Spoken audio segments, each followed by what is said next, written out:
పటాన్చెరు నియోజకవర్గంలో ఈ 4 సంవత్సరాల కాలంలో మీ ఎమ్మెల్యే మహిపాల్ రెడ్డి గారు 4,000 కోట్ల రూపాయలకు పైగా తెచ్చి అన్ని అభివృద్ధి పనులు చేశామని చెప్పి ఈ మధ్య ప్రకటించారు.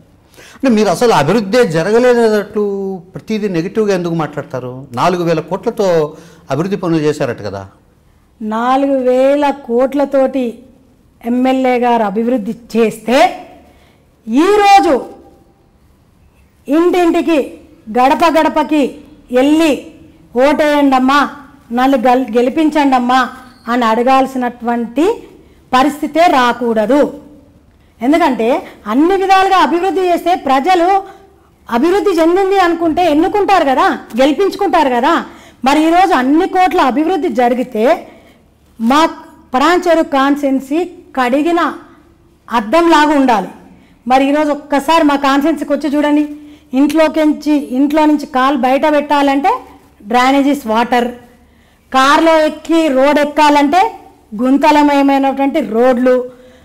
ఈరోజు ఒక ఐఐటి కాలేజ్ ఉంది, అక్కడ దాని పరిస్థితి చూస్తే ఈరోజు స్టూడెంట్స్ వెళ్ళి క్లాస్ రూమ్లలో కూర్చోవాలంటే ఎప్పుడు పైకప్పు ఊడి పడి మీద పడితే ప్రాణాలు పోతాయనే విధంగా మీరు ఒక్కసారి వెళ్ళి చూడండి. ఆ కాలేజ్ పరిస్థితి చూస్తే మీకు అర్థమవుతుంది. అంతేకాదు ఈరోజు పటాన్చెరులో ఉన్నటువంటి గవర్నమెంట్ హాస్పిటల్ ఏదైతే ఉందో ఇంటెన్సివ్ కేర్ లేదండి. మరి అన్ని కోట్ల అభివృద్ధి చేస్తే ఈరోజు ఎందుకు ఇన్ని ఇబ్బందులు ఎదుర్కొంటున్నారు?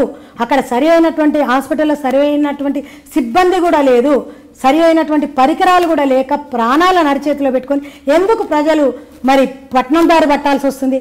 మేము హైదరాబాద్కి కూత వేస్తే పలికే దిశలో ఉన్నాం, అయినా కూడా ఎందుకు వెళ్ళాల్సి వస్తుంది? అంతేకాదు ఈరోజు ముఖ్యంగా చెప్పాలంటే గుమ్మర్దాల మండల్లో ఉన్నటువంటి హాస్పిటల్లో ఒక గర్భిణీ స్త్రీలు పోయి ట్రీట్మెంట్ చేయించుకోవాలంటే కరెంటు లేక, ఇన్వర్టర్ లేక ఆపరేషన్స్ చేసే పరిస్థితి లేదని అక్కడ ఉన్నటువంటి మహిళల్ని సంగారెడ్డికి, నర్సాపూర్కి తరలిస్తుంటే మరి గర్భిణీ స్త్రీ అక్కడికి పోయేవారికి తన ప్రాణాలను అరచేతిలో పెట్టుకోవాలి, తన బిడ్డ ప్రాణాలని కాపాడుకునే పరిస్థితి ఎందుకు ఏర్పడింది? ఇన్ని వేల కోట్లతో అభివృద్ధి చేస్తే ఒక 50,000 రూపాయలు అక్కడ ఎందుకు పెట్టలేకపోయారు? ఎందుకు మరి ఇన్వర్టర్ ఏర్పాటు చేయలేకపోయారు? దాని మీద కూడా హెల్త్ డిపార్ట్మెంట్ సంగారెడ్డి పోయి కూడా మేము అడగడం జరిగింది, ఏర్పాటు చేయమని చెప్పడం జరిగింది, ఏర్పాటు తక్షణమే చేయాలని కూడా అడిగి రావడం జరిగింది. ఇప్పటి వరకు కూడా ఎవరు స్పందించలేరు దాని మీద. లేని పక్షంలో మేము కూడా ఇస్తామని కూడా చెప్పడం జరిగింది. అంటే ఈరోజు ఇన్ని వేల కోట్ల అభివృద్ధి ఎక్కడ జరిగిందో చెప్పమంటున్నాను నేను. ఇంకొకటి ఉదాహరణ, ఒక బాల్బడి స్కూల్ తీసుకుంటే ఎలుకలు పరిగెడుతున్నటువంటి, నా దగ్గర వీడియో కూడా ఉంది, మీకు చూపించమంటే వీడియో చూపిస్తాను.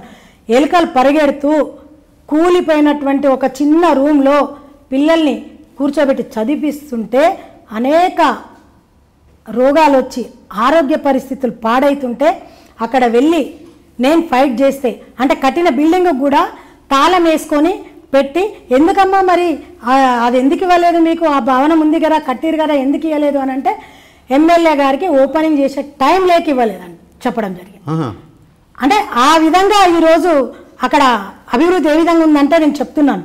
అప్పుడు తక్షణమే ఇవ్వాలి, ఇవ్వకపోతే దీనికి ధర్నా కూడా కూర్చుంటామని నేను ఫైట్ చేసిన తర్వాత ఒక బాల్బడి స్కూల్కి ఒకటి ఇచ్చారు. ఇంకా మిగతా ఉన్న 5-6 బాల్బడి అంగన్వాడీ స్కూల్స్ కూడా అదే విధంగా ఉన్నాయి. ఈరోజు మీరు వచ్చి చూడండి ఏ విధంగా ఉన్నాయనేది తెలుస్తుంది.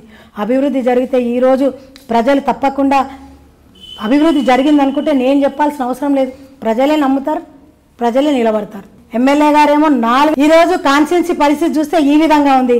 మరి ఎమ్మెల్యే గారేమో 4,000 కోట్ల రూపాయల అభివృద్ధి జరిగిందని చెప్తున్నారు. కనీసం 40 కోట్ల రూపాయల అభివృద్ధి జరిగిందేమో చూపించమనండి. మరి నిజంగా 4,000 కోట్ల రూపాయలు వచ్చిందేమో, మరి అది ఎక్కడ పోయిందో నాకైతే తెలియదు. ఎమ్మెల్యే జేబులో పోయిందేమో, ఆ పరిస్థితి నాకు తెలియదు, అది ప్రజలే చెప్పాలి. ఎమ్మెల్యే జేబులో పోయిందో అభివృద్ధి జరిగిందో ఇక్కడ కనబడుతుంది. ఒకవేళ నిజంగా 4,000 కోట్ల రూపాయల అభివృద్ధి జరిగినట్టయితే నేను చర్చకు సిద్ధం, మీరు చర్చకు సిద్ధమా? ఈ 4,000 కోట్ల రూపాయల అభివృద్ధి ఎక్కడ జరిగిందో మరి ఎమ్మెల్యే గారు తప్పకుండా ప్రజలకు చెప్పాల్సినటువంటి అవసరం ఉంది, ప్రజల ముందుకు వచ్చి మరి చూపించాల్సినటువంటి అవసరం కూడా ఉంది. దానికి నేను కూడా చర్చకు సిద్ధంగా ఉన్నాను. ఒకవేళ ఎమ్మెల్యే గారు చర్చకు వస్తానంటే నేను కూడా చర్చకు వస్తాను. తప్పకుండా ప్రజలకు చెప్తే అభివృద్ధి జరిగితే ప్రజలందరితో పాటు నేను కూడా గర్వపడతాను, నేను కూడా దాన్ని స్వాగతిస్తాను. కానీ ఈ డబ్బులు మాత్రం ఎక్కడ పోయినాయి అనేది కూడా చెప్పాల్సినటువంటి అవసరం ఉంది.